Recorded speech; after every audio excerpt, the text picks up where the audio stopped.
ഇന്ന് കുറച്ച് നല്ല നങ്കും മുള്ളനും കിട്ടിയിട്ടുണ്ട് കേട്ടോ. ഇത് നമുക്ക് നല്ല ഉള്ളിയും മുളകും ചതച്ച് വറുത്തെടുത്താലോ. വായിൽ തന്നെ വെള്ളം വരുന്നുണ്ട് കേട്ടോ. ഇതേ ആദ്യം കുറച്ച് മുളക് പൊടിയും മഞ്ഞൾപ്പൊടിയും ചേർത്തിട്ട് ഒന്ന് തിരുമ്മി വെക്കണം കേട്ടോ. ഞാൻ ഇതിനകത്ത് മുള്ളനെടുത്ത് മാറ്റുന്നുണ്ട്. നങ്കാണ് ഇന്ന് നമ്മൾ ഉണ്ടാക്കുന്നത് കേട്ടോ. അതിനകത്തേക്ക് ഞാൻ കുറച്ച് കറിവേപ്പിലയും കൂടി ചേർത്ത് കൊടുക്കുന്നുണ്ട്. എന്നിട്ട് നമ്മൾ എണ്ണയിലേക്ക് ഇട്ടിട്ട് നന്നായിട്ട് അത് വറുത്തെടുക്കുക ചെയ്യുക. കറുമുറു പാകത്തിലേക്കൊന്നും ആവണ്ട കേട്ടോ. മീനൊന്ന് നന്നായിട്ട് വെന്ത് മൂത്ത് വന്നാൽ മതിയേ.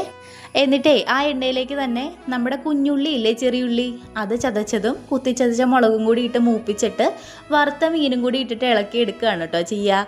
ഇതിപ്പോൾ ഈ മീൻ തന്നെ വേണമെന്നില്ല കേട്ടോ. വീട്ടിലെ അമ്മേ ഉണക്കമീനുകളിൽ എനിക്ക് തോന്നുന്നു നങ്ക്, മുള്ളൻ, പല്ലി എന്തു പേരാണല്ലേ ഈ മീനൊക്കെ. ഇവിടെ വന്നതിന് ശേഷമാണോ ഞാൻ ഈ വരാലിന് കുട്ടൻ എന്നുള്ള പേരും പിന്നെ നമ്മുടെ ഈ കറുപ്പില്ലേ അതിന് കരിപ്പിടി എന്നുള്ള പേരൊക്കെ ഞാൻ കേൾക്കുന്നേ. ഇവിടെ നമ്മുടെ വീടിൻ്റെ അടുത്തൊരു അമ്മാമ്മയുണ്ടേ. അമ്മാമ്മ വന്നിട്ട് ഇന്ന് ആൾ മീൻ പിടിക്കാൻ പോയപ്പോൾ എന്താ കിട്ടിയത്, കുട്ടനാണോ കിട്ടിയതെന്ന് വെച്ചപ്പോൾ ഞാൻ വിചാരിച്ചു കുട്ടനോ ഇത് എന്തേ ചോദിക്കുന്നതെന്ന് വിചാരിച്ചു. എൻ്റെ വീടിൻ്റെ അടുത്തൊരു കുട്ടൻ ചേട്ടൻ ഉണ്ടായിരുന്നു. എനിക്ക് ആ ഓർമ്മയാണ് പോയത്. ഞാൻ ആദ്യമായിട്ടാണോ കേൾക്കണത്.